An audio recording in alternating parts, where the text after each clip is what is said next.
تہجد کی دعائیں تو اس قدر خاص ہوتی ہیں کہ انہیں سننے کے لیے اللہ بذات خود پہلے آسمان کی طرف آ جاتا ہے۔ اس پہر فریادیں عرش تک رسائی پاتی ہیں، اور کیا تمہیں نہیں معلوم کہ خاص معاملات میں نوازشیں بھی حاصل ہوا کرتی ہیں۔ جو دعائیں پوری نہیں ہوتی وہ تہجد میں پوری ہو جایا کرتی ہیں۔ تمہاری منزلیں اب دور نہیں ہیں، تم دعا کے لیے ہاتھ اٹھاؤ تو صحیح۔ تمہارا تہجد تک آنا بھی ایک معجزہ ہے۔ جو دعا تمہیں تہجد تک لے آئی وہ بھی ایک معجزہ ہے، اور پتہ ہے تہجد میں جو تم مانگو گے وہ بھی اللہ معجزے کی صورت میں سنے گا، اور تم حیران ہو جاؤ گے۔ تہجد پڑھنے والوں کی تو وہ دعائیں بھی قبول ہو جاتی ہیں جن کا ذکر انہوں نے کبھی اپنے آپ سے بھی نہیں کیا ہوتا۔ تہجد تمہیں اللہ کے قریب کرنے کا ایک ذریعہ ہے۔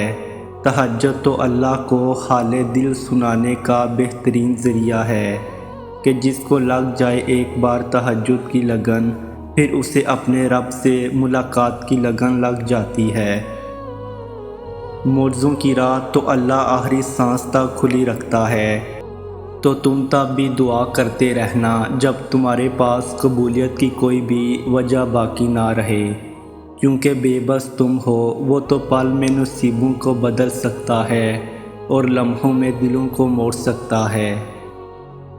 جو کہانی تہجد تک پہنچ جاتی ہے پھر وہ کبھی ادھوری نہیں رہتی۔ چاہت سے نصیب تک کا جو فاصلہ ہے وہ بس ایک دعا ہے۔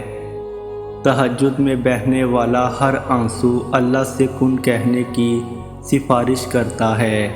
یہ بھی تو ممکن ہے کہ تمہیں جس معجزے کا بے صبری سے انتظار ہے وہ تمہاری ایک آخری دعا کا منتظر ہو۔ اللہ سے مانگتے رہو، کیونکہ جو اللہ سے مانگنا نہیں چھوڑتے اللہ ان کے لیے ان کی چاہت میں بہتری کی گنجائش نکال لیتا ہے، اور ساری بات بس اللہ کی رضا کی تو ہوتی ہے۔ پھر چیزیں ہوں یا لوگ، کھوئے ہوئے سب واپس مل جاتے ہیں۔ تمہاری طرف دیکھ کر تقدیر کے فیصلے بدل دیے جاتے ہیں، اور تم مایوس ہوئے بیٹھے ہو کہ میرے ہاتھ خالی ہیں۔ تمہارا پاس تو ایک تحفہ ہے جو کہ دعا ہے۔ جب ناممکن حالات کے باوجود تم دعا کرنا نہیں چھوڑتے، جب تم اللہ پر کامل یقین رکھتے ہوئے دعائیں کرتے رہتے ہو، تو اللہ تمہارے لیے وسیلہ بنا دیتا ہے۔ دل بے چین پر اسے ہی تو پکارا جاتا ہے، چین وہی تو پڑتا ہے۔ تم سناتے رہو گے تو وہ سنتا رہے گا، کرم کرتا رہے گا۔